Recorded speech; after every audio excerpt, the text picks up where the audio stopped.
Good morning, Metal Unit. Welcome to a new episode of the Metal fucking Meltdown. And today we're looking at the latest album from Eluveitie entitled Ategnatos?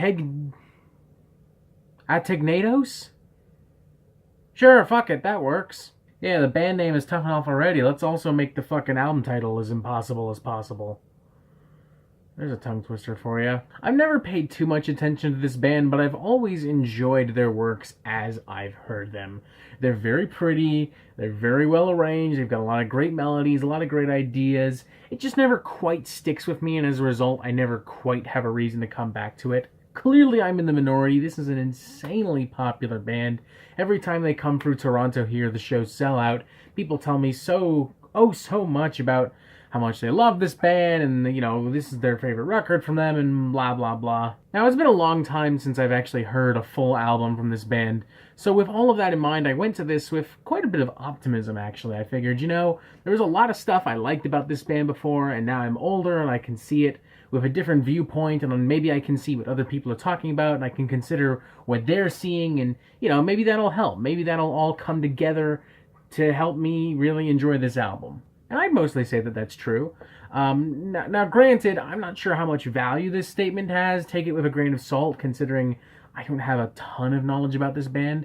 But I will say that of the records that I remember, of the records that I have heard and listened to and genuinely enjoyed, I think this one is my favorite. It has all of the things that I have previously enjoyed from Eluveitie sound, and it has all the things that people have told me that they love about Eluveitie sound, and it beefs up the songwriting, it beefs up the actual sound itself. There's a lot of good muscular riffs here. You know, this thing isn't just pretty, it's got some actual fucking teeth to it. It's kind of like finding out your high school crush is like a black belt in karate or something. One thing I notice is how aggressive this record is. There's a lot of influence here from a lot of melodic death metal and some American metal as well, notably Soilwork and In Flames, the latter of which is particularly present on opening track and title track Ategnatos, which also succeeds at probably being the best In Flames songs that In Flames haven't written. You know, just throwing that out there to In Flames if you're listening. Take some notes. It's got some great chewy riffs. It's got some really solid and subtle harmonies.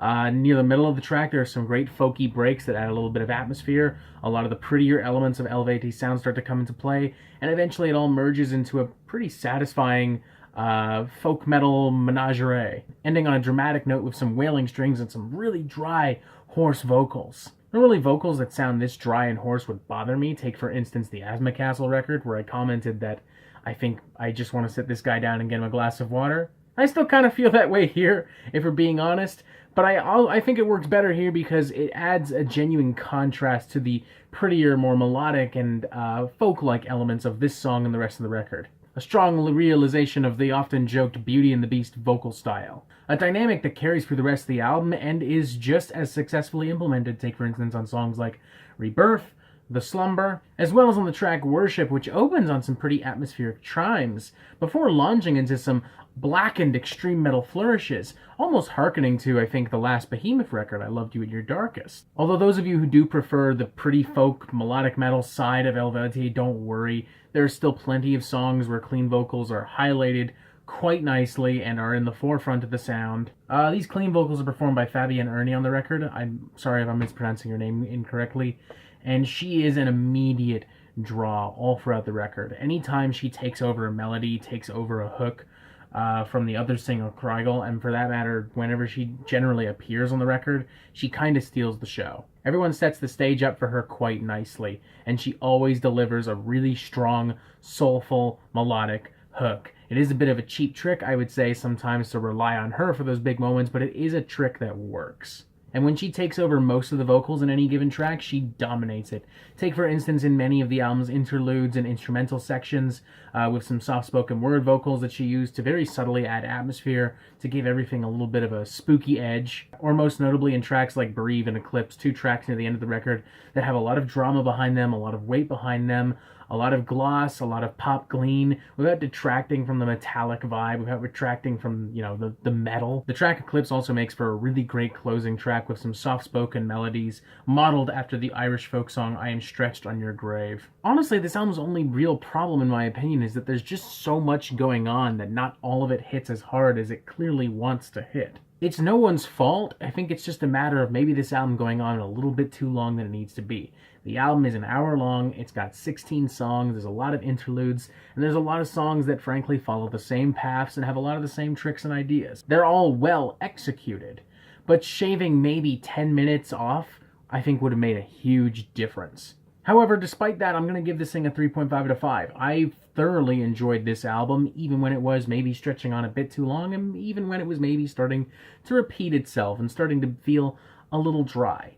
It always quickly recovered, it always had some great melodies for me to sink my teeth into. The folk instruments are really well arranged and presented throughout the entire record. Unlike a lot of folk metal, it's not simply layered on top. These people actually play their own instruments, and it's woven directly into the sound. There aren't a lot of, obvious synthesizers or anything like that.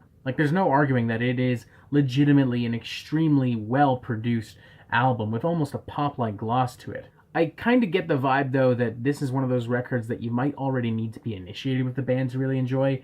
For instance, the review on Angry Metal Guy tackles a lot of the things that I've been tackling, but they're a lot more harsh about it, and I get the vibe that they're not much of a fan. And as a result, it just doesn't stick with them. And that's fine. That's totally fine. This isn't necessarily for everyone. But on the flip side, some of the comments in this review tell the exact opposite story. In fact, one comment from the username Danny, hope you don't mind me using you as an example if by some chance you're reading this, he says, as an unprecedented Elu fanboy, I have to say I was nervous about this one. New lineups bring risk.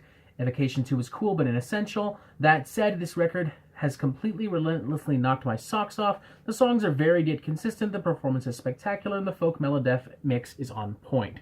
So he's clearly in love with this fucking album. Obviously that doesn't speak for the entire Eluveitie fan base, but that is nonetheless high praise, and I feel like it reflects what a lot of people are going to be thinking about this album. It corresponds with a lot of other comments that I've read as well, with people praising this album. So if you're within that group, if you feel the same way as Danny, go fucking nuts. This record's got everything you're looking for.